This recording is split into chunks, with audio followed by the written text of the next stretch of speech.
हम middle class लोगों की सैलरी रेत की मुट्ठी जैसी होती है, जितना कसकर पकड़ो उतनी तेज फिसल जाती है।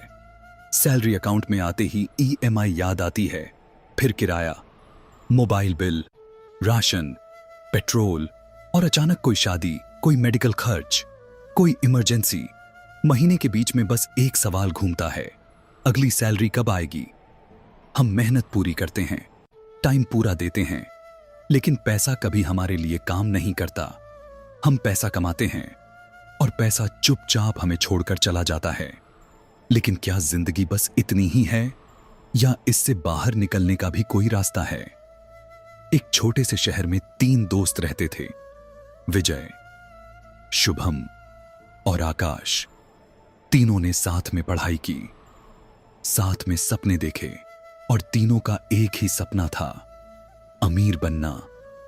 कॉलेज खत्म हुआ और तीनों मुंबई आ गए। भीड़ बहुत थी, भाग दौड़ बहुत थी, लेकिन उसी भीड़ में उन्हें अपना भविष्य दिख रहा था। शुरुआत एक जैसी थी, लेकिन सोच अलग थी। विजय को जिंदगी एंजॉय करनी थी। उसे लगता था पैसा बाद में भी बचाया जा सकता है, अभी जीना जरूरी है। पहली सैलरी आई, 30,000। उसे लगा जिंदगी सेट हो गई। कुछ ही महीनों में नया फोन, फिर ब्रांडेड कपड़े, वीकेंड पार्टी और धीरे धीरे ईएमआई। फिर उसने ऑफिस के पास फ्लैट लिया, फिर कार भी ईएमआई पर। हर चीज लेने के बाद कुछ देर के लिए अच्छा लगता था, लेकिन महीने के आखिर में पैसा खत्म हो जाता था। क्रेडिट कार्ड शुरू हुआ और फिर वही चक्र चलता रहा। विजय को लगता था वो आगे बढ़ रहा है, लेकिन असल में वो खर्चों के जाल में फंस चुका था। दूसरी तरफ शुभम था। उसने मुंबई की चमक छोड़ दी और पनवेल में रहने चला गया, जहां उस समय कुछ खास नहीं था। खाली प्लॉट, अधूरे रोड, लोग मजाक उड़ाते थे, लेकिन शुभम भविष्य देख रहा था। उसने रिसर्च की, डेवलपमेंट प्लान समझे और अपनी सारी बचत से एक छोटा सा प्लॉट खरीद लिया। शुरुआत में कुछ नहीं हुआ, साल गुजरते गए, लेकिन धीरे धीरे एरिया बदलने लगा। रोड बने, बिल्डिंग्स आईं और वही जमीन जिसकी कीमत 10 लाख थी, वो 10 साल बाद 90 लाख हो गई। फिर उसने उसी से दूसरी प्रॉपर्टी ली, फिर तीसरी, फिर चौथी। अब उसके लिए पैसा काम कर रहा था, वो नहीं। और तीसरा था आकाश। उसने सबसे पहले एक नियम बनाया, कमाई का एक हिस्सा हमेशा निवेश होगा। हर महीने एसआईपी शुरू की, चाहे मार्केट ऊपर हो या नीचे। शुरुआत धीमी थी, कभी कभी घाटा भी दिखता था, लेकिन उसने रुकना नहीं सीखा।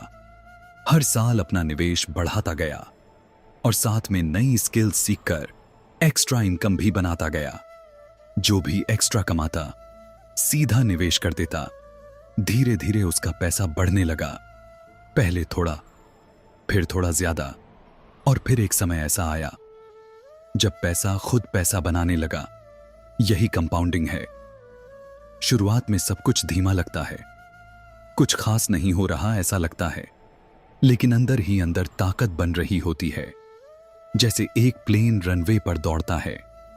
शुरू में बस चलता हुआ लगता है, लेकिन अचानक उड़ान भर लेता है।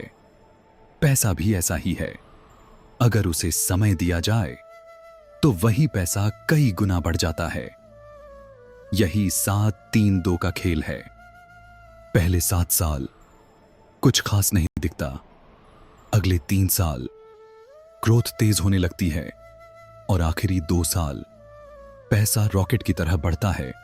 बस शर्त एक ही है, रुकना नहीं है, क्योंकि अमीर वो नहीं बनता जो ज्यादा कमाता है।